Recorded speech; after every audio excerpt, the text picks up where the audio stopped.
So this morning I have a special guest on Grail Country. I have Ted, who I got to meet in Chino at the Chino conference. And I thought Ted was a really interesting, cool guy. I was lucky enough to have him in my small group discussion. And I was looking forward to getting a chance to talk to him again. So I think Ted and I, but we've been talking about, we have some plans to maybe potentially do some future work together on Grill Country. I might get Ted involved in a Grill Country series that's kind of been in the planning stages for a while. So I'm just going to keep that kind of like secret for now, but look for Ted, more of Ted in the future. But for today I just kind of wanted to have a conversation with Ted and get to know him. And we were talking a little bit um, before I started recording. And one of the things that I noticed that was an interesting overlap is that both of us, at least I mean, it's no longer the case for me, but there was a point in my young adult life where even though I had a college education, I chose to go work in a very blue collar profession.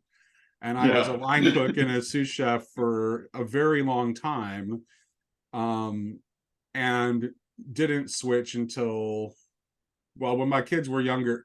Basically, I decided that I needed a job with a more family friendly schedule when my Yes. kids were little. Yeah. And so I Yeah. changed occupations. But like out of college, it was like I worked as a line cook when I was in college, and I really fell in love with it. And it was kind of like Mm, a family thing. Like yeah. my grandfather, who raised me to a large extent, was a chef. His brothers were cooks and chefs. My uncle Ted owned a restaurant. Uncle And Ted. I'm a big fan of Uncle Ted. yeah, yeah, I'm enjoying being one. It's really great. yeah, Um, yeah, that's cool. No, that's funny. So when I did undergrad and I didn't, blessedly, I didn't have to work through college. I went to a state school here and, they just showered me with scholarships because it's a state school. And so they're like, hey, you're an Arkansan and you want to stay in the state and you're smart. And like, here you go. We're going to take care of everything for you. And so it's funny. I was having a conversation with someone recently to ask me like about my college experience. Like, what did I study in college? And I was like, well, there was my major, which was, biology and Spanish is like my course of study. But like nowadays, when I think like what was most influential, it was all the time I spent reading when I was in college because I didn't have anything. Right? It's like I'm like I don't have any dependents. I just have like 15 hours of class every day. It's like or every week. It's not that big of a deal. And you've got all the and so man, I just cranked through books on my and like so like you and I were connecting a lot on the Divine Comedy at Chino, the Divine Comedy, and then sort of the guys that picked that up. They're kind of like early 20th century English guys, sort of adjacent to the England. So like Charles Williams and some of that stuff. That's when I hit a lot of that stuff. I felt like I was in a mine, and I like I hit that gold vein, and you're like yeah. start just like hitting it with a pickaxe as fast as you can. You're like, what can I get out of here? But all that to say, like I didn't. My thing in college is not that I found this other work outside of academics that I loved. I just got like so tired of sitting on my butt all the time. And so when I finished undergrad, I went to, well, I mean, it's fairly complicated, but I went to grad school. I started going to grad school at the same school as a master's student. I got a year into that and I quit and spent a bunch of time, about 2 years on and off in South America, down in Peru. And, and then at the end of that, I met my wife who's from the US, but we got married and for various reasons. And I don't know how much of that I want to share publicly exactly. It's the stuff. I wasn't on board with what I was doing there anymore. And so we came back to the US and I thought, what am I going to do? I guess I'll go back to grad school and finish my master's program. And so I started doing that. But when we moved out of the coursework into like just general research, this is in biology, into Mhm. the research portion of it, I found out that I am like constitutionally currently, I don't want to say constitutionally, I didn't have the character and the constitution to do like long open projects on computers. I just got distracted too much and I couldn't, like couldn't manage my schedule and any of this stuff. And I mean, I hated it because I hate wasting people's time and I hate wasting my own time. And so I started pretty quickly looking around and saying, like, what else can I do? And with biology, like I wasn't like interested in giving up on ecology. I still found it really interesting. And so I ended up sort of moving into the regenerative agricultural space. And so I started doing that like on a sort of farm sitting scale and paying the bills involved over the course of that period, doing a bunch of different work related to that. So one of the things that I did was I worked on an arborist crew for a while. I also worked in a small scale butcher shop for a while. And then, yeah, about a year ago, kind of that stuff, I finally I hit that thing, which was operating heavy equipment. I'd done that on the tree crew. I'd done it for myself on our farm. And I want to go back to the butcher shop really quick. Yes, any of this is open for discussion, by the way. That's actually like, that's like kind of like if I got a do-over on for my life, it's like I think butcher would have been my calling, because I mean, I never was a butcher, yeah, but I was a chef. You were downstream of that, and I broke. And I know how to break, and I know how to break down primal cuts, and it's, I have good knife skills, and I love meat. Yeah. Yes, yeah. So yeah. That's fantastic. No, and so it's really funny the way all this stuff is bound up together. So like my wife and I converted to Catholicism from being like evangelical Protestants last year, and actually a major part of that was so you're just a brand new convert then, huh? Brand new. August of last year is when we were confirmed. Like wow, brand spanking new. I am at the top of the list of people you should not be talking to. Amazing. So part of how that happened though was that because we're raising hogs, and when COVID hit, these small scale butcher shops got completely overwhelmed because there's all this stuff upstream with the big processing plants that I mean, there's horror stories. I'm not even going to talk. I don't know. You may not want this stuff on your channel, but anyway, the point being, like, we're trying to get our hogs processed because everything that we had in our freezers, we sold them out in like 3 weeks. And then it's like, you call them up and you're like, hey, we want to get some animals processed. And they're like, that's fine. We're booked out 18 months. And so you start thinking, okay, crap, what are we going to do now? And so we figured we just have to learn how to do this ourselves. And so I started looking at the online space, and there's really not that many people that can teach you how to do farm scale butchering. But one of them is this guy named Brandon Sheard, who his sort of thing is farmstead meatsmith. He was up in Washington State back then. He moved to Oklahoma recently. Oh, really? Okay. Yeah, he was on one of the islands in the Sound. Vashon. He was on Vashon Island. Okay. Yep. Yeah. And so he, like, his whole thing is that he teaches people how to do like cottage scale butchering of livestock, and then curing. And he's also traditional Catholic, and he's a very sharp Thomist. And so, right, it's funny when you said that. He's always like, cooking is the final cause of butchery. Like, you butcher in order that you can cook, in order that you can eat. And so people get all kinds of messed up because they're like, did I butcher it the right way? He's like, can you eat it? Is it delicious? Then you did a good job. He's very ordered about that. But right, because you have like there are cultural differences in terms of like how things are butchered, right? It's like there are cuts that exist in France that we don't have.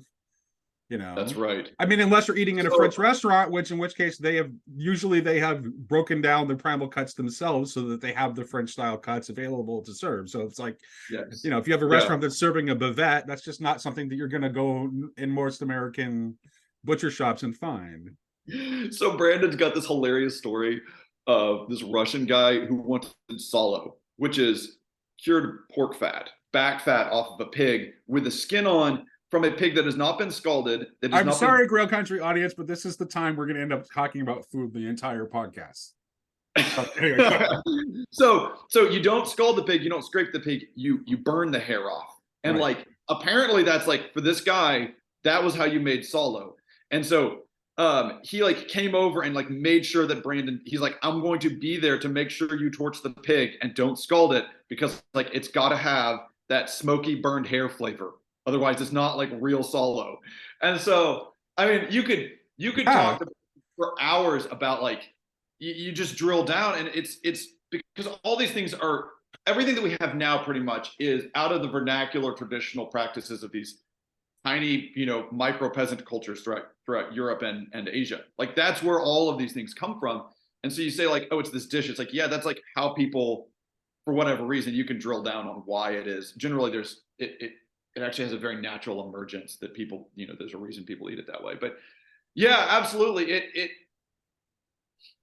There's so What's weird about us, like, as like 21st century North Americans, is that we have the ability to eat like all of this stuff that comes out of these peasant traditions from like all over the world. Like you can literally like, I mean, if you like, you can literally find any of this, like in almost any large city in America, you can find all of these like weird niche things that developed, in a particular place, in a particular style. And sure enough, you can find it here, which is kind of weird. It is. Well, it's really weird. What's wonderful, I mean, the thing about each of those things was if you put it in a city setting and it feels strange and arbitrary, it's sort of excessive. It's almost like an excess. But where they come from, they're actually the most natural, thrifty thing to do, right? And so I think about this a lot, and I even think that the liturgical calendar lines up with a lot of these things. So like, think about living in a northern climate with no refrigeration. It's like, you slaughter your animals in the fall because that's the only time that you can preserve like the flesh of a large animal is in the fall. So it's salt. You eat your fresh meat while it's, while you can keep things frozen outside, and then the salted stuff lasts you a little bit longer. But it's like, it's that period between when your fresh meat runs out and when you start, like, say, getting the calves from milk cows and the lambs from milk sheep that you're going to slaughter. That's Lent, right? Like Lent is in that period when like there's almost no fresh meat to eat, but you're starting to get vegetables and like it's just, I mean, and so like, and then it's even, and then it goes the other way. So like St. Martin, the Feast of St. Martin is like when people would generally slaughter animals. And Brandon and I even have this theory that when you get you'll sometimes, if you get in cows, or sheep, if you'll get a male female twins in the same animal, let's see, the female will be rendered chemically infertile by the testosterone in the male. I think that's right. Yes. And they're called free martins. And Brandon thinks that they're called free martins because they're like a gimme for the Feast of St. Martin's. Because like, what else are you going to do with an infertile ewe? Like you eat them. And so you can see the way that all this stuff is tied up together. And then a lot of like Christmas dishes, a lot of Easter dishes, all these. Yeah, it's really natural. But we don't have any, but here's the thing, is like we don't have any of that context because of the fact that we just are inundated with all the possible choices. Yes. And so it becomes, I mean, you immediately get into the fact that like meaning needs constraint. When you remove constraint, the first thing that goes is meaning. Because if you can eat anything at any time, nothing means anything anymore. But like, if you are, say, limited by seasonality or by transportation or things like that, then you get locked in. You're like we're about to get into peach season in Arkansas, and like peach season in Arkansas is amazing, and you just glut yourself on peaches because there's like 8 weeks where there's like you can go and buy peaches for dirt cheap, and they're incredibly delicious. And then we get sick of peaches and we don't really eat them the rest of the year. Yeah, this is how people used to eat, like everywhere. Yes. But then it makes the year different. It's like I'm looking forward to it. I'm thinking it's like we're getting to peach season, and like, or like, I mean, weird stuff, Nate. So like, I grew up picking blueberries at this guy's farm about 6 miles from the house that I grew up in, and when I eat like the taste of fresh blueberries and the mockingbird songs, they're like this in my head. They mean the same thing to me. They mean the beginning of summer. And so because like when I would go out and pick them and eat them, and I just like the mockingbirds are just going. They're just going and going and going. Well, you could almost reverse the statement that you made too, though, right? Like, because you can make the link either way. It's like because the things are tied together, they mutually suggest each other. Yes. Right. Yeah. Well, and what's even weirder is that it's actually like, but it's also like it's actually a form of knowledge that's useful, because you think it's like, because the mockingbirds are singing for the same reason that there's blueberries there. It's right? a real world example of synthesis. Yes, I love that. Yes. So you're like, I want to like expound on that just a tiny bit because I'm like, okay, so because I've never thought about this before. So the mockingbirds are singing because it's time to breed, because you're now in the season of abundance. So like that's the right time to raise baby mockingbirds. And the blueberries are also fruiting because it's the season of abundance. And then the mockingbirds are there because they're trying to eat the blueberries. And so it's actually right. It's a real form of knowledge to associate mockingbird song and fresh blueberries. Absolutely. That's real knowledge.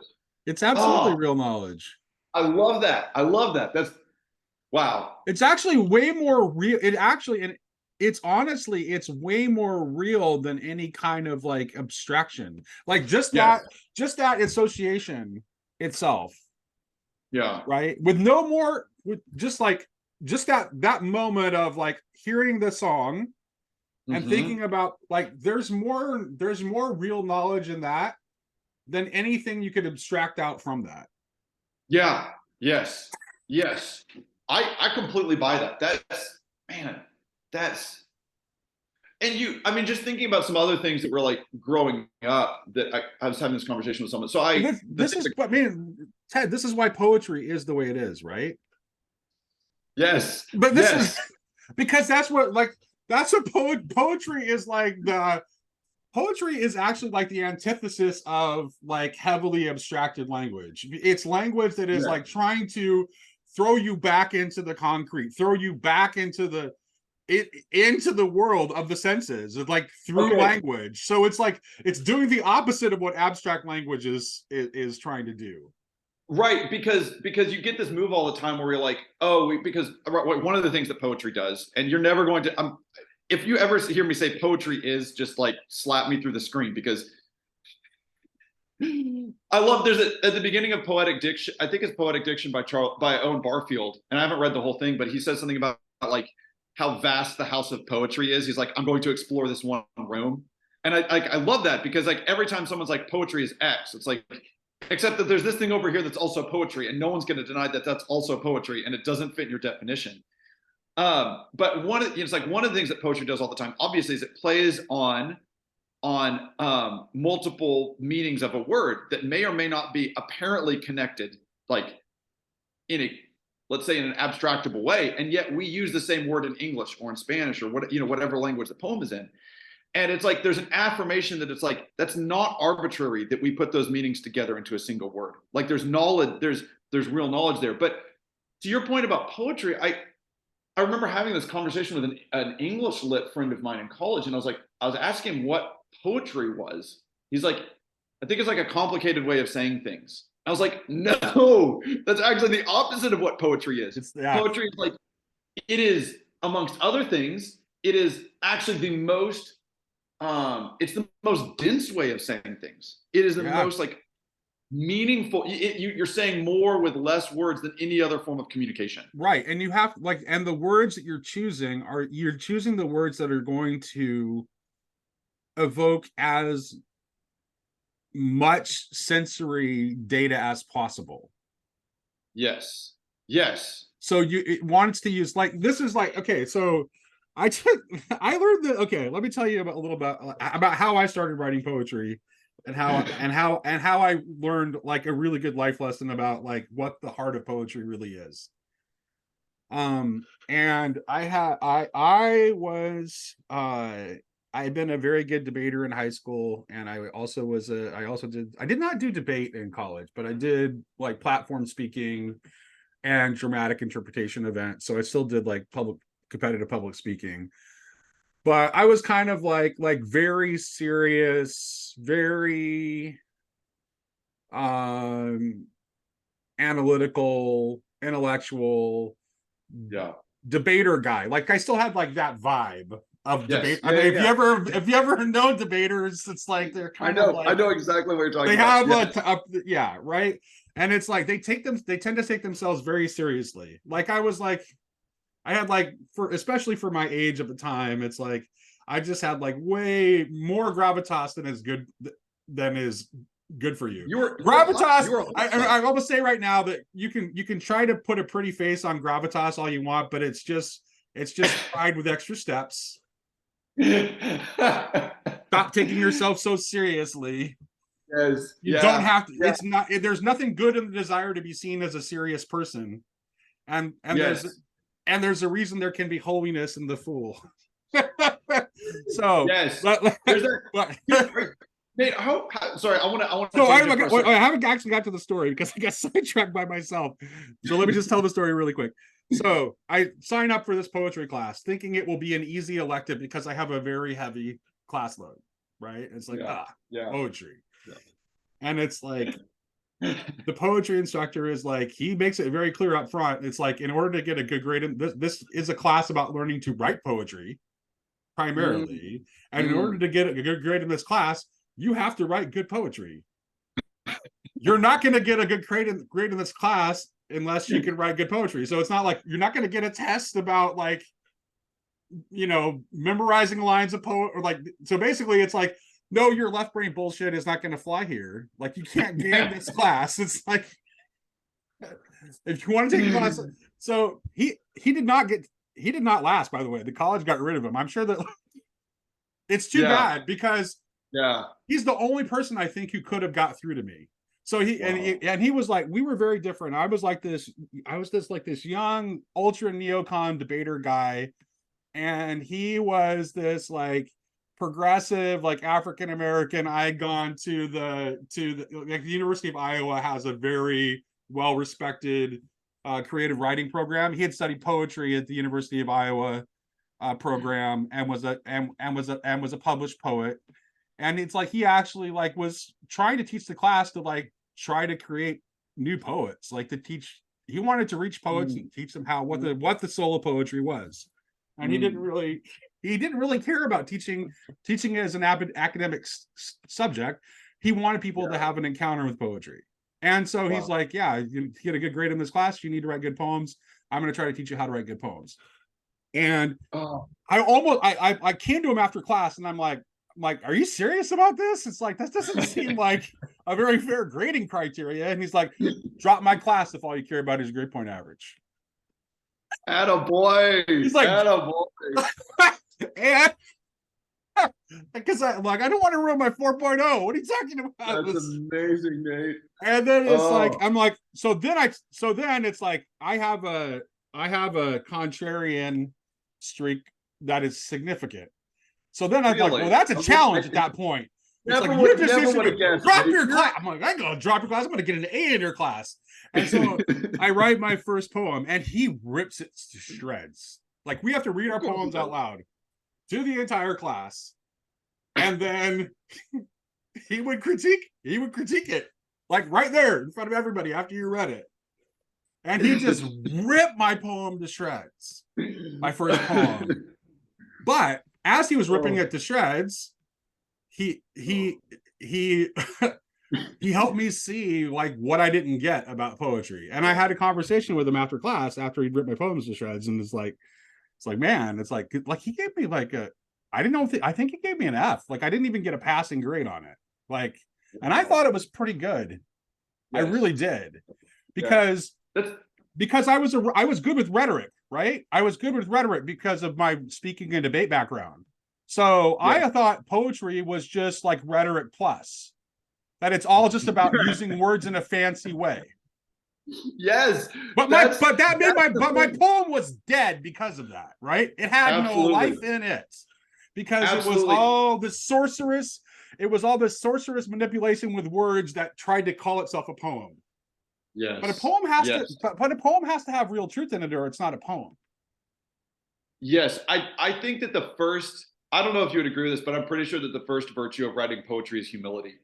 Yes, that's right. Yeah. It really is. It really is. It really is. And this is kind of what he was kind of teaching me humility at the same time that he was teaching me poetry, right? Because he humiliated you, right? Yes, he did, but for my benefit. For your benefit, right? Yeah. Yes. It was that Paul Kingsnorth, Tom Holland conversation where I this should have clicked in my head, but Paul Kingsnorth is like, the word humble and like to humiliate is related to the word for humus, for soil. It's like, and so when you're humiliated, you're like dragged through the dirt. but that should be a good thing, right? Because you should so all then you become fecund. Yes. There's now life, like you introduce the possibility of life. So then he gives me this very simple advice. He like looks at, he's like, look, he's like, poetry is rooted in the image. Like your language, the problem that you're having is that your language is too abstract. Yes. Make it concrete. Yes. Engage my senses. Yes. Like, and then the next poem I wrote, I got an A on. And I got an A on every poem that I wrote for the, like, that's all he had to say to me for me to get it. Yes. And for me to start writing poetry. And by the end of the class, he said to me, he said, Nate, I don't know what you're going to do in life, but I hope that whatever you do in life, that you continue to write poetry, because you have the capability of not being merely a good poet, but a great poet. Wow. So I started off like almost dropping the class. Yeah. And being terrified of the grade that I was going to get, to by the end of the class, we had become friends. Yes. And he like saw and had developed this mentor-mentee relationship where he thought that I had like a talent that he wanted to see cultivated. Yeah. After he had ripped me to shreds in that very first attempt. So that was like your poetic catastrophe, right? Like you got destroyed. Yeah. It was like the salvation of your poetry that you would get destroyed. Yeah. Yeah. Yeah. So yeah. I would have never learned how to even begin to write it. So I've got a friend who's been writing poetry for about a year now, and he shares it with me, and it was fascinating when he first started. Like in his first poems, I'd be like, look, you have 2 lines in this poem that are good. And like, I'm much better at critiquing poetry than I'm at writing. So I'm just going to go ahead and say that right now. Like I look at my own poetry and I think it's garbage. And like, maybe someday, but like right now it's garbage. But I'm looking at his, and I'm like, there are 2 lines in here that are fantastic. And so we started working through it. And like, eventually it'd be like, he's basically just had like 2 voices when he was writing. And then we'd get like, he was writing poems where half of it was in that, I'm like, this is the good voice, this is the bad one. And what was so interesting was, and now he's getting to the point where like pretty much his whole poem is like that. There'll just be like 1 or 2 lines where I'm like, you're getting in that what is that old voice? The old voice is the one that thinks that you use fancy words and weird ways of saying things. His good voice is the one where he is telling exactly what is happening. And so yes, he wrote this one poem. We went to a monastery together, and he wrote this one poem about the water skimmers on the creek at the monastery. And it was just like, oh, it was just so good. And all he was talking about was the water. He's talking about the water skimmers on the creek at the monastery. Right, because guess what? You know what when poetry is good, you know what it is? It's witness. Yes, yes. So that's it. And if you can't, and the poet needs to get out of the way and allow themselves to be a witness. And you know what? If the poet's ego comes into the process of creating a poem and they stop to be the poem falls apart. It completely falls apart. And everybody who reads it can spot it. Which is why immediately. Yes, which is why humility. I mean, all the stuff that's been running through my head, even when you're talking about taking yourself seriously, is Descent into Hell by Charles Williams, right? Because that whole thing is about how do you deliver poetry and about pride. Like that's what the book is about. And so there's that great conversation between Pauline and Peter Stanhope where she's like, well, what about my self-respect? And he's basically like, yeah, you can go to hell with your self-respect, or you can come join the rest of us who don't take ourselves seriously. Yeah. And he's the character who's right. He's like written the grand poetry that ends up being her salvation, right? And he's saying self-respect can go to hell.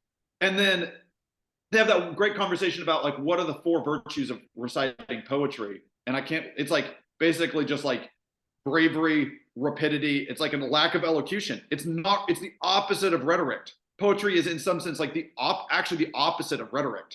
Yes. Exactly right. And what I gave him in that first poem, which is why he ripped it to shreds, was I gave him rhetoric. Yes. Yeah. Like Yeah. my poetry like literally had like was trying to make an argument. It really was. It's like, and I thought because I had put them, because I had, because I had arranged them in stanzas and Yes. tried to sound poetic, that it ceased to be just bad rhetoric. Yes. But it Because didn't. you're confusing the accident of poetry with its essence. You're like, Right. oh, because what do most people think a poem is? They think it's a structured thing with some rhyming pattern. That's not what a Bingo. poem is. Right. That's This is not what a why poem this is. is why anybody who doesn't like free verse poetry is just full of shit. Now, Because I don't like most free verse poetry because people think that it's easier to write poetry when it's free verse. And I'm like, no, it's harder to write poetry no, when it's it's harder to write good poetry when it's free verse. But yes. people who just Yeah. arbitrarily don't like free verse poetry, it's like, Yeah. if you don't like Yeah. E. Cummings, we have nothing to talk about. like So I cannot communicate with you. I'm sorry. so my I think the moment there's a particular moment actually that I think like made me realize what my approach to poetry should be. So when let's see, this was right between Oh, undergrad and grad just make it school. very clear. I am not shitting on form. I am No. that I'm doing the opposite. I have no Yes. problem with form. I'm just saying it's like if you're one of those people that will only read poetry that is in form because you somehow think that free verse poetry is all just modernist bullcrap, you're wrong. Yes. And go read T.S. Eliot's Four Quartets, and then we can talk. Yeah. So speaking of that, so after undergrad, I went to the English branch of the Labrie Institute for a summer, and it was fantastic. I mean, like I was like, I'm gonna go take the summer, and I'm gonna read through the Divine Comedy and Paradise Lost again, both of them, and then like read a bunch of adjacent stuff to them. And it was fantastic. But I met this guy named Ellis Potter, which first of all, Ellis Potter is very strange because so he was a missionary in the Soviet Union for like a long time. He's like late 60s, early 70s. He's like, I don't know if you had this innate in your life, especially early on. I would have this like these periods where I'd grow this just like bullcrap accretion in my language where I just like say stuff and not think about it. And then about every like 18 months, God would bring someone into my life and just like clean house. Yeah. And I remember talking to Ellis Potter the first day that he was visiting there. And in 5 minutes, I was like, this is one of those guys. He just starts asking me questions, like calling the stuff that I'm just like spouting out. I was like, crap, it's happening again. So he's You like know what? long. Let me try to spare you for a moment here of Okay. your own Okay. self critique, because sometimes because I know what you're talking about exactly, and sometimes it's not. Sometimes it's not really bullcrap. It's just that you've never had anybody like push you Yes. enough to get to the core of what you're actually trying to say. Yeah. So it's not. I mean, sometimes we are intentionally bullshitting. Yes. But a lot of the times it's not that. It's just like we don't yet know how to say what we're trying to say because no one has pushed us enough to get to the soul of what it is that we're trying to say. I completely agree with that. And I would say that I can distinguish between those two types of people in my life. And he was definitely the kind where I was just saying stuff that I had picked up and had not examined, and I was completely culpable for holding those views. Gotcha. So, but all this. So the next day at breakfast, and you know, I don't know if you've been. Have you ever been to Labrie Institute by any chance? No, not at all. Okay, so it's basically like this like hospitality thing, and so the one in England is in this gorgeous old manor house that's like 500 years old. And we're sitting down to breakfast. You eat all your meals together. We're sitting down at breakfast, and we're having everyone's like rubbing the sleep out of their eyes. And I sit down next to Ellis Potter, and we start talking about poetry. And like he's late in life. He's seen a lot of the world. Most people are worn out at that point.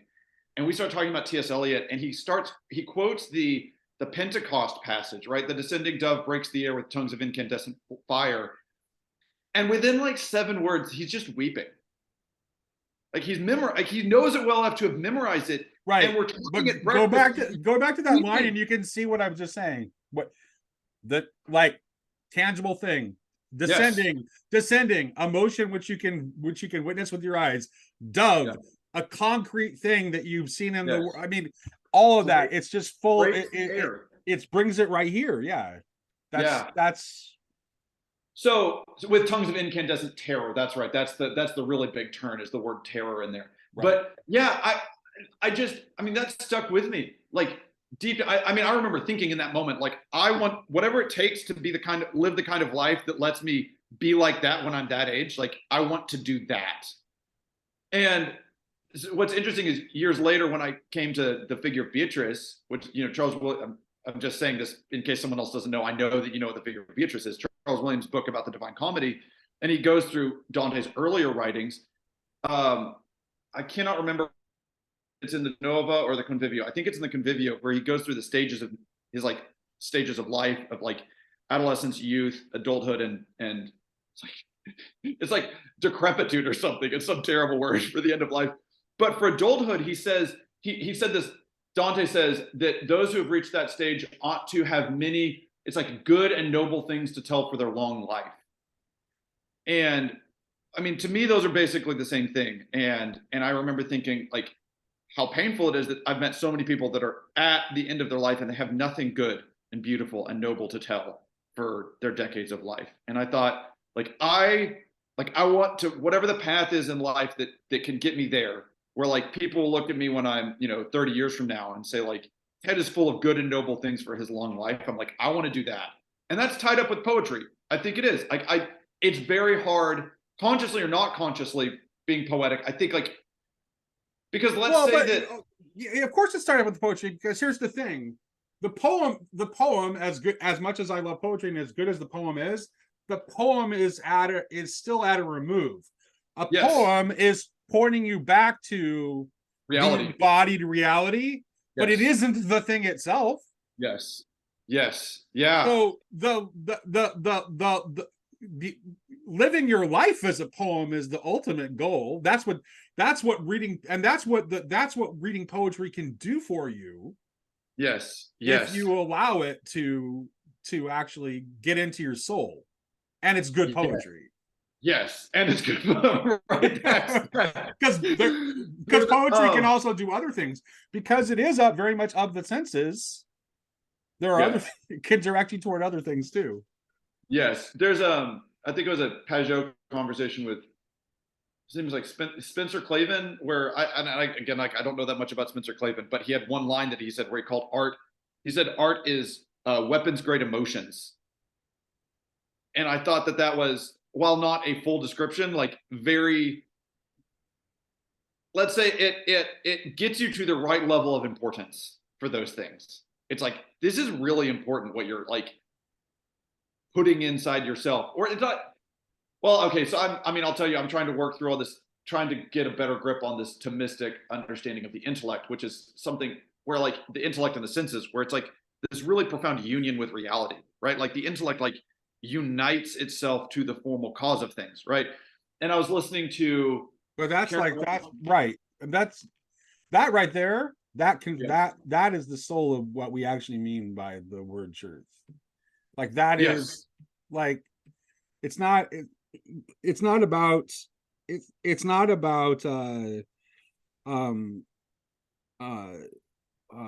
correlation or correspondence. It's about conformity. And also, here's the thing, is like, it's not actually known only or primarily through the intellect. You actually can feel it in your body. Yes. And St. Thomas says, like, all of our knowledge comes to us through our senses. Yes. Right? So all of our knowledge, it's like sensation is the basis for all human knowledge, and then we do things with that, but that's the basis for all knowledge. And what I was listening, I listened through Karen Wong's conversation with DC Schindler, and he said they were talking about, like, the world is already inside of us, just by, like, sensing, by having eyes and ears and, like, having sensation. Like, the world is already getting inside of us. We're not, as opposed to, say, like, the radical separation of, Owen Barfield's idolatry, where there's this stuff over there that's got these sort of, like, AI image labels on it, and we like, there's this sort of sphere of information around. But, like, Nate, even the word information, this is a Barfieldian move, right? Inform. Yeah. It's the thing that produces a form in that like unites your intellect to a form. Like what's funny is that information has now come down to this level of like numeric data in its meaning. But like when you think about where the word why on earth, except that would we have the word information as talking about coming to knowledge about things?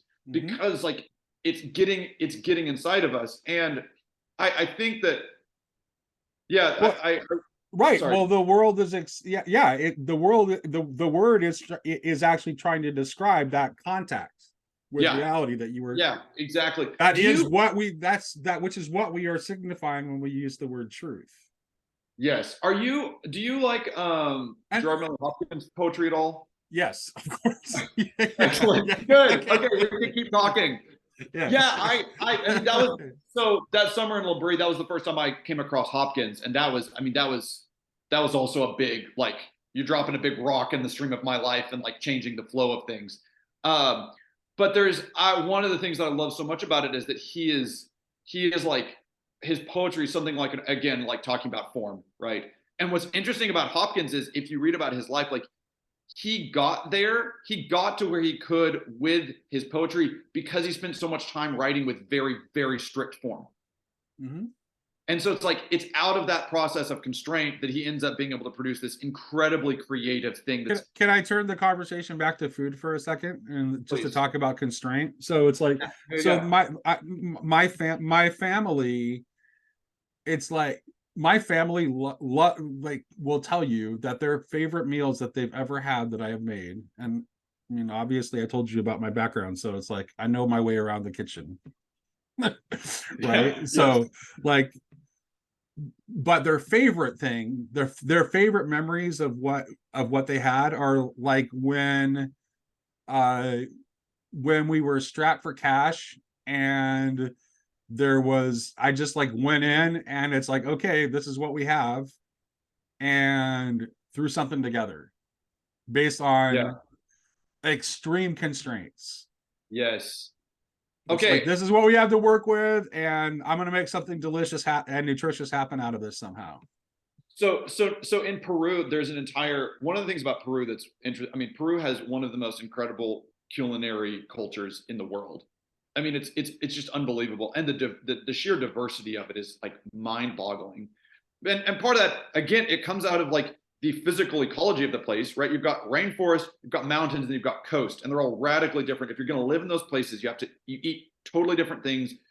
You procure food from the environment in totally different ways. But there's a whole culinary tradition called anticuchos, which is what the slave class and the like poorest of the poor lived on. And so it's the entrails of animals, right? It's like basically like, how do you live off of entrails? Because that's what's left of the cow. And they make this grilled cow heart. It's charcoal grilled cow heart medallions that they marinated in some thing that came down from the heavens, I think. And every evening in the streets of Cusco, you've got all these little grandmas out there. And it's like, I mean, Nate, right to your point about simplicity, it's like, it's cow heart and charcoal with some green sauce on it. That's kind of like ubiquitous throughout South America, that style of like grilling meat, like very simply with usually no seasoning other than salt, often very coarse salt that kind of falls off as you cook it. And then there's like a spicy green sauce that accompanies it. So Brandon, to go back to Brandon Sheard, the meatsmith guy, he talks about this a lot, how most recipes, like complex recipes, they're either it's either a luxury thing or it's an attempt to hide low quality ingredients. Because the simpler it is, the more contact you have with the truth of the ingredient. And so like if you have well-raised animals that have been raised well and butchered well, you don't need anything. I mean, they just need some salt because salt is salt. And I have this idea about British cooking. I don't know what you hear. The thing I hear about British cooking is that it's like famous for how bland and bad it is. But I think that British cooking came out of a time when all of the ingredients were like right out of your garden and from the butcher, and it was slaughtered that day. right? Or it had been aging for a long time, right? And with temperature fluctuations, or they hung their fowl, you know, all this stuff to get more Right. It flavor out. becomes bland when you use bad ingredients. But here's Yes. the but Yes. yes, and so the real difference between, I would say, the real difference between, let's say, and I'm sure that there are great British restaurants that are serving traditional British food with high quality ingredients that Yeah. are awesome. 100% positive those places exist. But like if you look at like French and Italian cooking, which is something I used to do professionally, both, like the recipes are simple. Like there's not a lot going on. Yeah. What makes French and Italian food good is that both cuisines have an insistence on the high quality ingredients, right? Yeah. Yeah. Like especially in the original context, like especially like for Italian, it's like dishes are made around the natural seasonal cycle. Yes. Yes. Right. Yes. So you just like you make a dish, you make a dish that has a particular ingredient when that ingredient is in season and at its best quality, and you don't eat it the rest of the year. Right. Yeah. So but it becomes, here's what happens is when you have recipes that are like very simple ingredients, take the perfect example, the classic French omelet, right? The classic French omelet. Its ingredients are eggs and salt, maybe some white pepper if you want to, or some chives if you want to. But really, it's just eggs and salt are the critical ingredients. It's all technique. Yeah. It's all technique. Yeah. There's no, like, it's not, and using good quality ingredients. That's it. It's like a good omelet is like good eggs and doing it the right way. That's it. Yeah. And you know what? It's notoriously difficult. So I would argue that that's the exact same thing that produces good poetry. Bingo. Yes. Yes. Yes. Yes. Yeah. Yeah. So Nate, have you read Dorothy Sayers' essay on Dante by any chance, and telling you a story? No. Sure. It's a literary achievement in its own right. It's super enjoyable. It's in the collection of essays presented to Charles Williams. If you could, but one of the points that she makes is that Dante, and I'm sure others have made this point, but this is where I came across it, is that Dante, when you actually pay attention to what he's doing, his metaphors are very simple, right? He doesn't have these enormous drawn out metaphors or similes. He makes his comparison, he makes it very quickly, and he makes, let's say, shockingly strange comparisons at times. Like my favorite, and she brings this up, is when Dante sees the soul of Adam in glory, right? Like arguably like one of the most august beings that you could meet. Right. It's the soul of like the forefather of all men. And he describes the movement of this radiant soul as the way a rooster flops around in a bag at market day.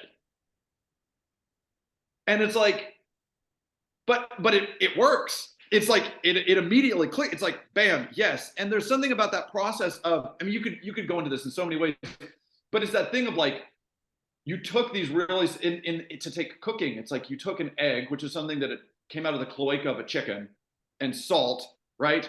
And then you made it something amazing. And you made magic, right? So anyone's ever, I mean, it's like, so my son is a heathen and does not like a proper French omelet. But like a properly cooked omelet, when you eat the egg, the eggs, they don't taste like eggs they have more of the characteristics you normally associate with cheese. So somehow this simple preparation like brings out like more of what the potential of the egg is to present its flavor to you. Yes. By just cooking it correctly.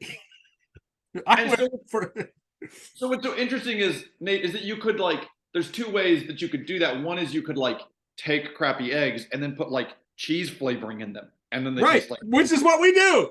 Which is what we take eggs and we overcook them and we load them with cheese. Whereas we can get the same effect by using really good eggs, Yes. not bothering with the cheese, and allowing the eggs to bring out the natural kind of cheese-like rich characteristics that they have when you cook them with good butter, using the proper technique. Yes. Oh, I did miss out, but the butter is important. The butter is important. The because butter the is always butter and the the egg together is what makes that cheese like taste.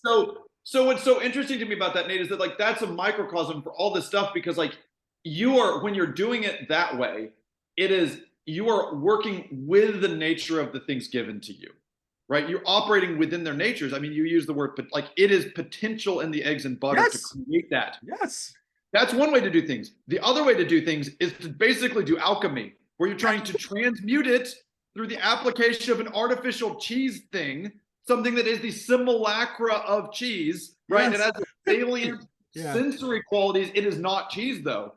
And so you're like, there's sort of like the good magic of cooking an omelet well, which has to do with a let's say like a sympathy with the nature of those things. Yeah, you're respecting the nature of the ingredient. That's like actually like one of my favorite poems of mine is actually, the poem is called Reflections in the Meat Department. It's the name of the poem. It's like one of my personal favorites.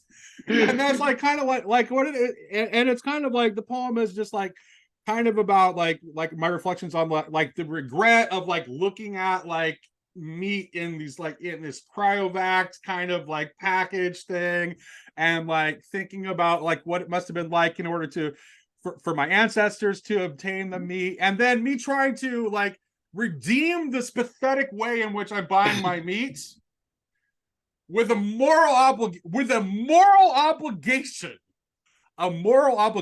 to cook it as well as possible, to respect the ingredients, and to honor the sacrifice of the animal. Yes.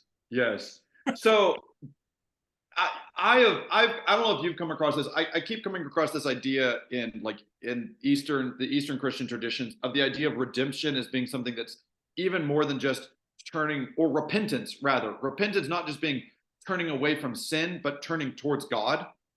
And obviously the connection between repentance and redemption, right? Repentance being like involved in there's something about cooking that's also like that, where because like if you think about a steak, right, or any kind of meat, like it will, left alone, it'll putrefy and it'll rot. And what you're doing instead is you're like, unless you make the conditions right, then it will dry age and be amazing. Then it will dry age, and then it will become which is right. What does our Lord say? Right, you're the salt of the earth. It's like God wants the saints to turn the earth into jamon serrano. There we go. He wants the saints to turn the earth into a prosciutto. Jamon serrano is better. Yeah, I agree. Like, man, it's like that's okay. I can't not talk about that. It's like there you go. It's like you can taste the acorns that the pig ate when you eat jamon serrano. Yes, Nate. Mean, it's amazing. Okay, so my Brandon has got this. He's got this jamon that he's had for like, I don't know. The first time I had it, it was 7 years old. Right. And he's been carving on it because like it's a thing that they eat. And at this point, it has transcended utterly its former state as meat, and it now tastes like umami drenched aged Parmesan. It's unbelievable. Yeah. Like it's something else. Like it is like there's like tyrosine crystals in it, and like it just melts on your tongue. There's like no connective tissue left, and it tastes, the funk is so intense that you're like, this is surely a dairy product. This has to be a fermented dairy product. It's like, no, this is just what age did to this thing. Yeah. Yep. But again, if you have crap meat going into the process of dry aging, I mean, dry aging is such a perfect example of this, because if dry aging cannot hide the falsehoods of the way that the animal is raised. No. Like what happens when you dry age something is you understand it, like it distills it, right? It's a distillation, and it's like it ends up being what it was, but more so. Yep. It's like it's Judgment Day, basically, for the leg of a pig. It's judgment. It's the apocalypse of a pig. is to dry age it, because then you find out what was there all along. Yeah. Well, So, man, oh my goodness. So I think about that. Yeah, I've thought along. So this is just a funny little side tangent, but I think you'll see really quickly how it comes back. I for a long time have tried, like, I understand the necessity, let's say the salvific necessity of gratitude. And I used to like really despise certain seasons of the year. And so at one point I was like, I'm really going to try to like make a practice of being grateful for, Arkansas has pretty strong seasonality. I'm like, the season I'm in, I'm not going to look forward to the next season. Like, or I'm not going to let that dominate I'm like, I'm going to try to live here. And so I started practicing like being aware of the blessings of each of these seasons. And I was looking at the trees in the fall one year, and I was recalling that like all of the autumn color doesn't come from the production of something in the leaves. It's not like the tree's like, hey, I got to like make these colors. It's all these things that are called secondary pigmentation that is hidden because the chloroplast dominates the emission spectrum of leaves until all the chloroplast gets sucked back into the tree. And so it's actually, those colors are not something that's being produced. They're something that's being revealed. And there's this aspect, I think, that you see over and over in creation, especially when you're interacting with it in the right way, where like you're not trying to manipulate creation, you are trying to let creation reveal itself. You're being an agent in the revelation. A witness. Yes, a witness, which is what poetry is supposed to be doing too. Right, a witness. Yes, right, and or at least to call you back to being a witness. Yeah.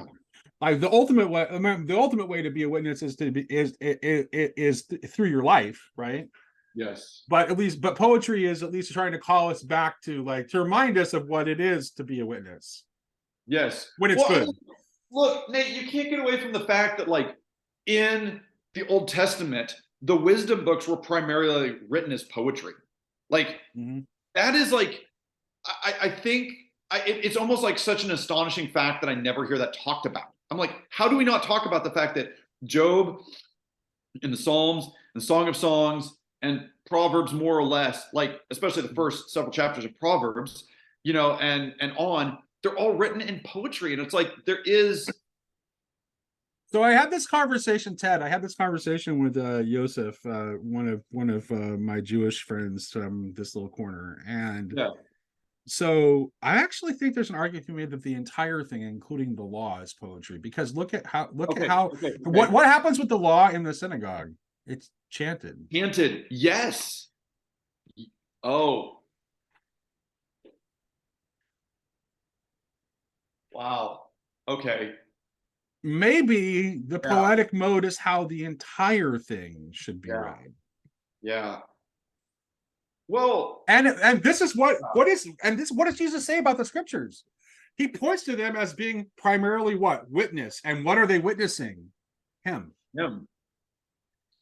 Christ. They're witnessing to God. They're witnessing. So perhaps the proper way to engage with the scriptures is if the entire thing were a poem, very long poem, perfect poem about Jesus, about the revelation of God in Christ. Wow. So I obviously went a very non-Jewish direction with that, starting with that. Yeah. And I apologize for that. But well, no, and it's I mean, as a Christian, I think like this is like we have to take that seriously. Like Christ tells us what our hermeneutic should be in reading the scriptures. We should be looking for the revelation of God as love that we see manifest in Christ everywhere in the scriptures. Everywhere. That's what we should be looking for. That's our hermeneutic. Yeah. Well, I mean, I'm even thinking about like, the like Holy Week with the Tridentine liturgy. It's like all of the scripture is chanted too. It's like we're at the highest moment of one of the two highest moments of the year. It's like you go in and you get like 5 chapters of chanted scripture. It's like, and the Orthodox are doing it all the time. I know the Orthodox are doing it all the time. There is definitely, let's say the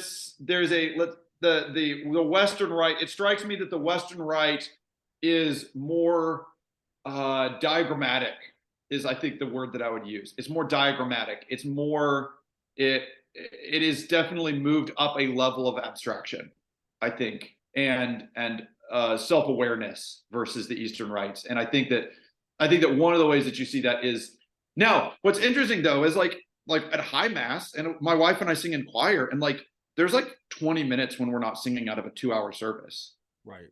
You know, it's like for like the high and solemn masses, it's like there's never a time when now you're not singing all this, you know, the scriptural reading isn't sung and the homily's not sung, although that'd be pretty awesome. I'd love to see hear a hung. Well, I say I'd love to hear a sung homily.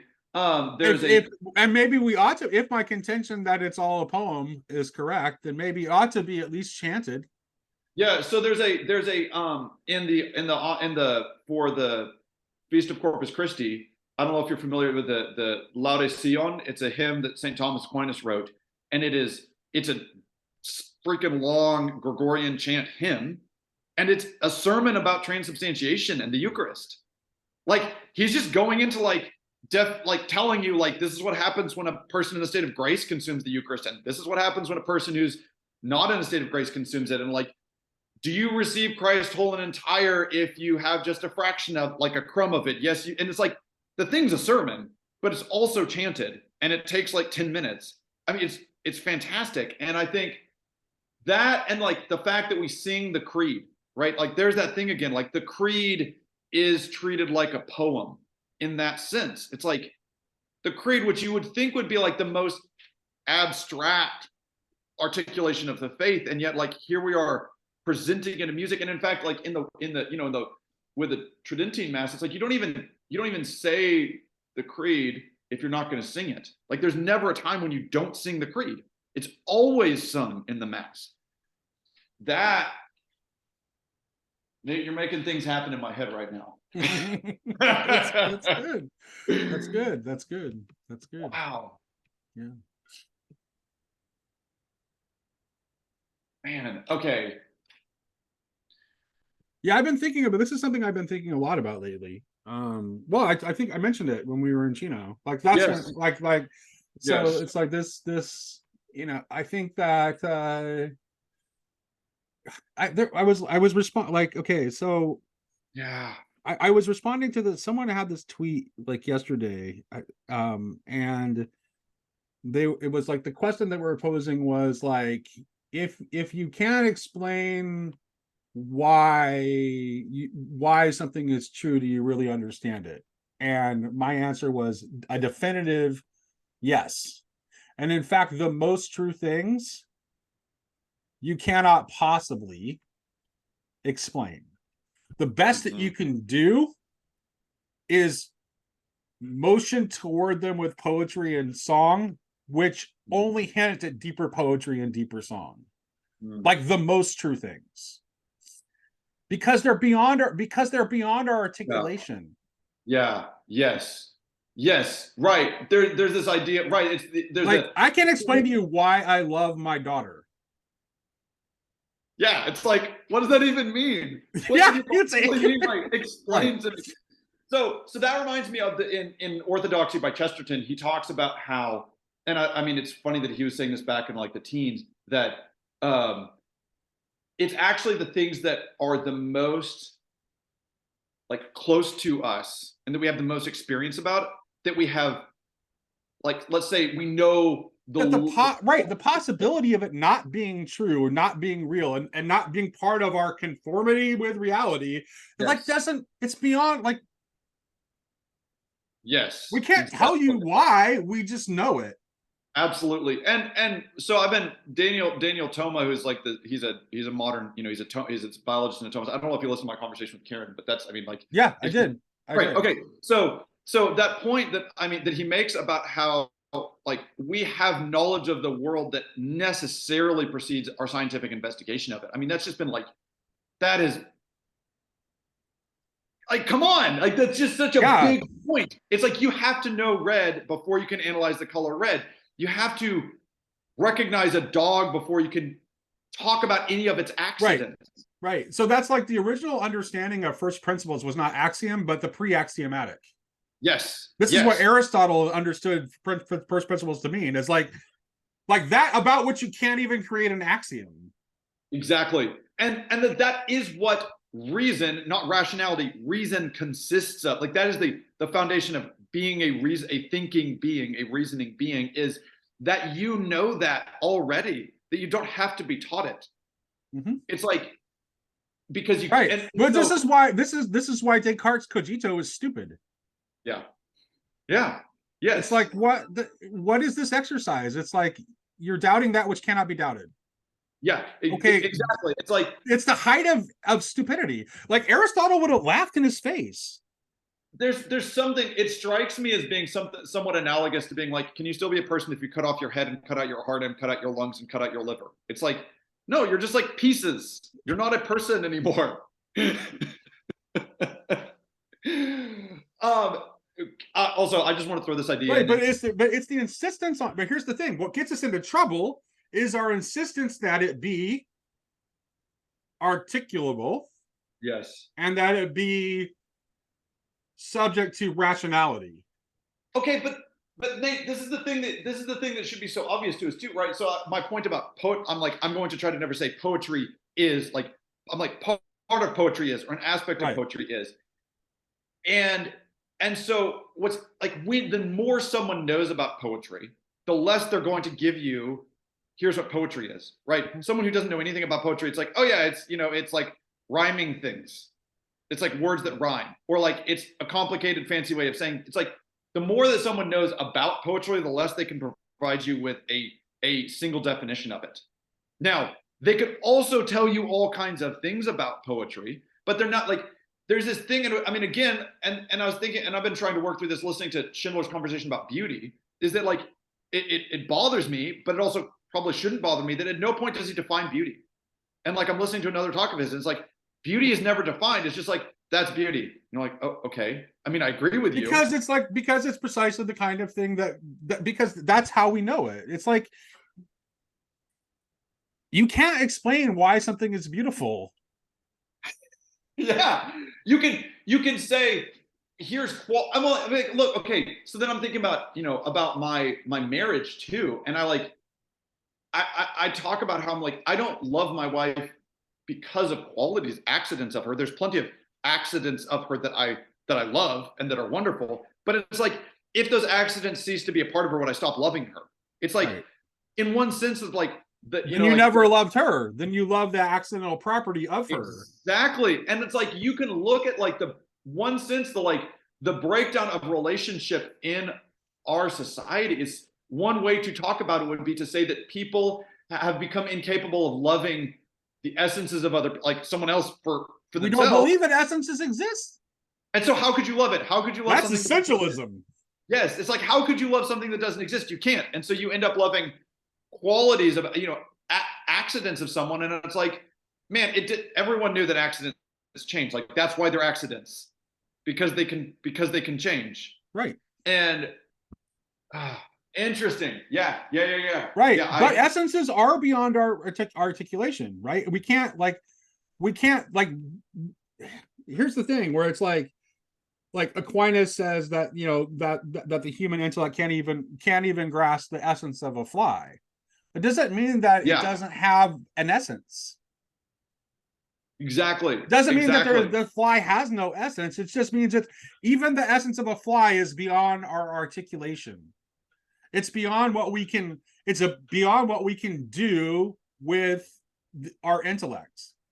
But we can still. But you know what? But I would argue that we still, even though we can't understand or articulate the notion of a fly, the essence of a fly, we still know what it is. Otherwise, we couldn't distinguish a fly from a bee, an apple that it's landed on. Yes. So that's great. There's a guy on the Thomistic that has a couple of talks on the Thomistic Institute, Dr. Stephen Meredith, and he's an interesting guy. I mean, his talks are generally on like bioethics, the brothers Karamazov, and Brave New World. And you're like, interesting mix. But he talks about, he's like, what's a dog? He's like, well, it's an animal with 4 legs and like that wags its tail and has a wet nose. He's like, here's a 3-legged dog that's sick, and so its nose is dry and it has no tail because it's a stumpy. And it's like, but you still recognize that as a dog. There's this thing in which like we do recognize now. it can Right. go to And there's no set of qualia that you can come up with that will ever allow you to perfectly define it. exactly. Yes. Yes. And so you can say most dogs have this, but that isn't, I mean, that's actually the exact opposite move of coming up from the bottom, which is that when we say a thing exists in a way that we can describe, it's because it matches a set of qualia close enough. And it's like, that's actually the opposite of the way that we interact with the world. I mean, it's not even, honestly, I don't even buy the whole like Jordan Peterson thing of we recognize the world through function.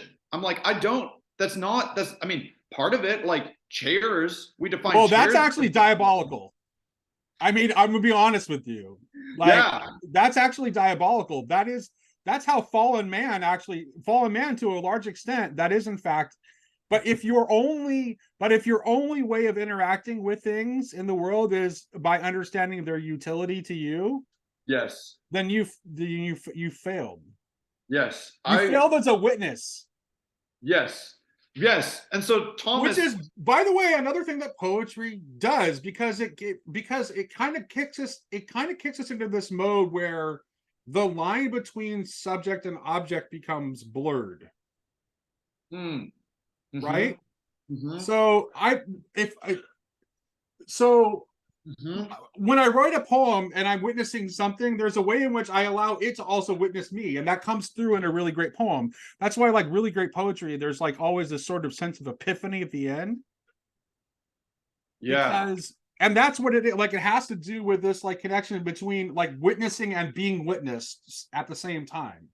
Yeah. They coincide, which is that whole kind of like conformity, like the sense of like, oh, I am in contact with the real.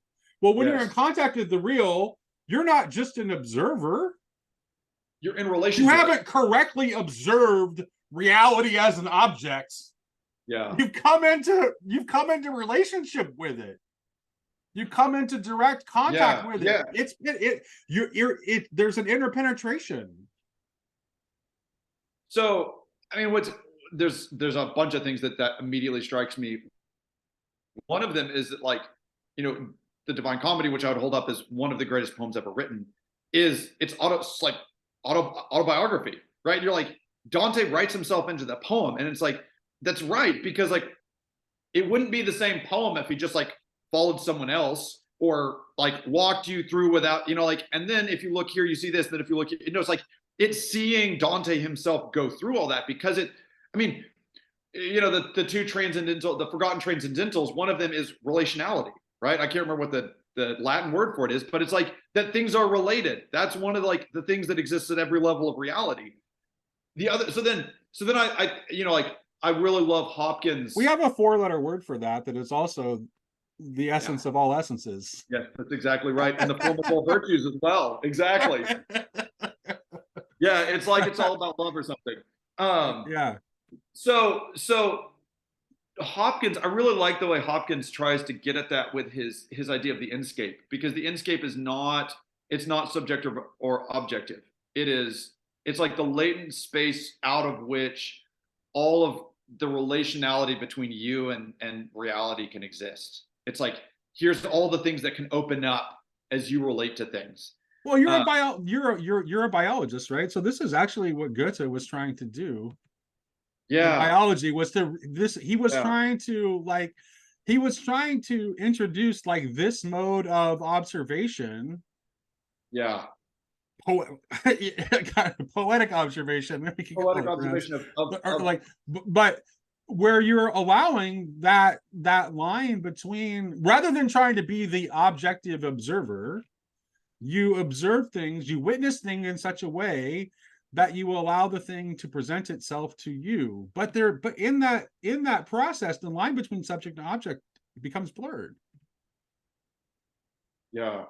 Well, I mean, Toma even brings up, and I'm probably going to talk about this with Karen and stuff. I mean, one of his points that I think is super fundamental is that, like, even in English, we don't have a word for non-living, except non-living. It's constructed out of living, and you have being and non-being, and you're like, okay, where are we standing? We're standing as living beings, and it's like you don't get out of that, and like that's something we share. Like with every other living creature, there is this inescapable commonality of like you live and I live. I look at the tree and we're both living. I look at the pig and we're both living.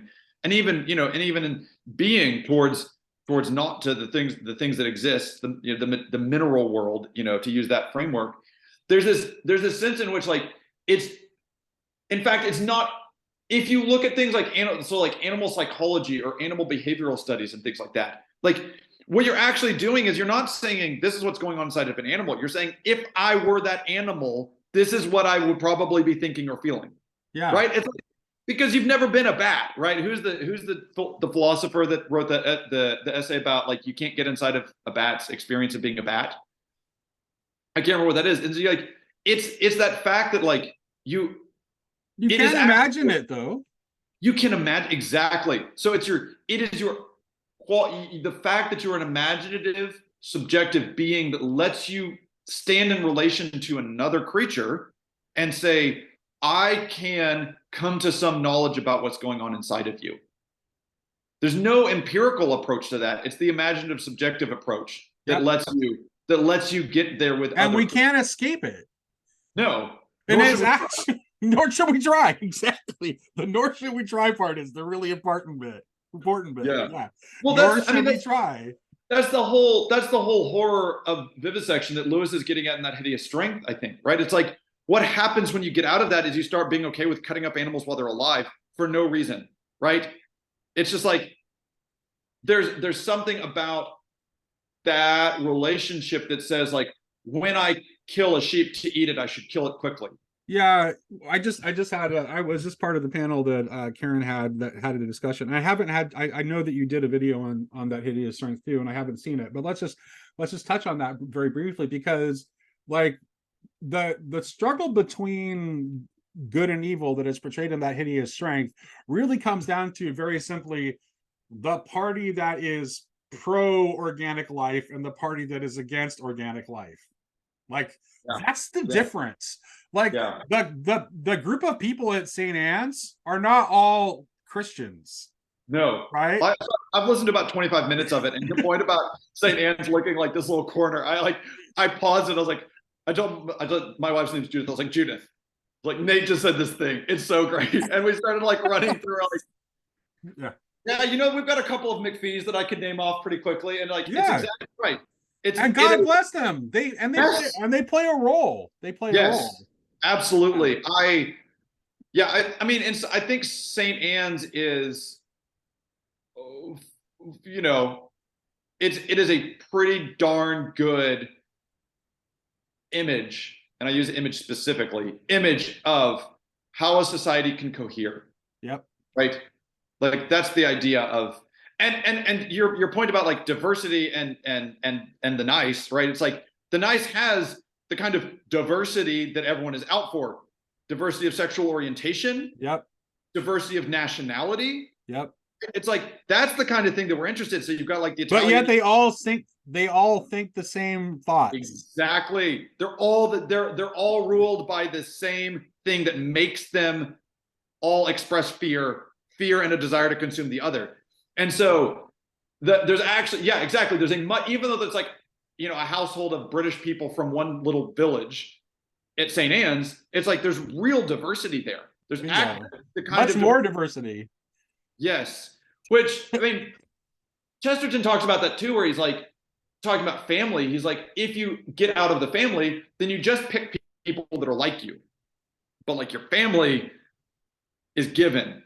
Like the hardest kind of integration oftentimes is with your family because they're all so different from you. Mm-hmm. And it's that givenness of like, I mean, I think about, you know, to go back to like doing blue collar work and the church is like that too. It should be. Yeah. Well, it's supposed to be. I mean, it is supposed to be a family. That's why you call a priest father. Exactly. And that's the parish model as well, right? Versus the pick up and go wherever suits you. And I say that admitting to the fact that we drive an hour and 20 minutes to go to a Latin Mass parish. You know, Phil Nickerson, I don't know if you know Phil or not, but I met him at Chino. He said something on Twitter the other day that I didn't have a chance to comment on, but I thought it was really good because he was talking about like people who were like concerns that their kids would never come back to their church, like going there and being there for other people's kids. And I thought that was really important observation, because there's this sense in which, like, every Christian, I was talking to Justin last night, the guy who's making the documentary, and Mr. Wells, yeah. I mentioned this when I was talking to him. It's like there's a sense in which, like, every Christian has an obligation to be a parent, whether they're a Yes. parent or not, right? Yes. Yes. Because agape, person making, is our business. That's what Yes. we're in the business of. Yes. That's exactly. So anyone who you come into contact with that needs parenting, you have an obligation to provide it in as much as you have the capacity to do. That's what. So one of my friends, which is, by the way, why the priests are celibate, because yes, it makes them less attached, so that they can be a parent to everybody that is in their charge. Yeah, that's what my friend Brandon tells his boys. He's like, you are going to be fathers. Like, there's no path in life in which you're not going to be a father to people. Like, you might not be biological Bingo. father. Fatherhood is for every man, and motherhood is for every woman. Bingo. Yeah, and that was why I got so excited when Vervaeke said that at Chino, where he is like, person making is the most important thing that any of us could be. He's right. Yes, finally. Yes, thank you. Well, that's what because it is. It's like, it's like behold the man. Like, Christ is like we're in the business of transform. Like, there's only one real person that's ever lived. His name is Jesus Christ. Yes, we are in the we as people who identify themselves as Christians, we have an aspiration to have our personhood match his personhood. That's Hopkins, and to help each other in the process of doing that, right? Persons. I say more, the just man justices keeps grace, that keeps all his goings graces, shine, acts out in God's eyes what in God's eyes he is, Christ, for Christ shines in 10,000 places, lovely in eyes and lovely and limbs not his, to the Father through the features of men's faces. It's like, that's the project of humanity right there. Is it like Christ would shine out in 10,000 times 10,000 places, and the thing is, like, right, there's something about that is actually the only true possibility for diversity, right? It's like, right, if you think about Dante's Cosmos, right? It's like, as you move towards God, the circles get bigger. As you move away from God, they condense. It's like, that's like the spiritual geometry of the universe. Yeah, absolutely. It's like, the more that everyone looks like Christ, the more appropriately different everyone will be from each other. But also the greater capacity for relationship, which is like the weird thing where we think we have to be the same in order to relate. It's like, actually, the greater capacity you have for, and this is like, there was a little throwaway line in Pageau and Peterson's conversation about the fairy tales that where Peterson talks about this certain form of psychopathy being where you act exactly the same in every situation, right? Which he's like, initially that sounds like this sort of like integrity of person. He's like, but you don't want someone to act the same way at a funeral and at a birthday party, right? And so it's like, and even as again, that goes back to this whole idea of like conformity, right? So it's like, the true behavior, like let's speak of the behavior as true and false behavior, right? Yeah, because you can do that. So the true behavior at a funeral that is in conformity with the event of the funeral, with reality in that moment, is not the same as at a birthday party, and everyone will sense that incongruity. Yes, and then to go back to cooking, right? Like, the better a chef is, the more that their literal behavior in the kitchen will conform to the thing that they're doing, right? It's like someone who's a bad cook just like boils everything, right? There's no responsiveness. There's no ability. Here's the thing also, it's like, being a good cook is not something that you can, it's actually, I mean, cooking is procedural in one sense, but it's not something that you can just, it's not something that you can just reduce to a procedure. Like, I don't know how many times people ask me for recipes all the time, and it's like, I freely give them. And it's like invariably what they come back and say to me is like, oh, I followed your recipe, but it just didn't come out the same as when you made it. I'm like, no, it's Yeah, not going yeah, to. That's not how it right, works. exactly. I think that is Nate. I'm afraid I'm gonna have to start wrapping up. Oh yeah, no problem. Yeah. Hey, I think we could probably figure out some things to talk about. I think so. We will do more work together in the future. Yeah, Fantastic. absolutely. Thanks for talking to me today, Ted. Yeah. No, this is a profound delight. So Yeah, I feel the same way. wonderful. I All had right. no idea where this was going to go, but I like where it went. Yeah, absolutely. Have a great rest of your Thursday. And yeah, we'll be in touch. You too.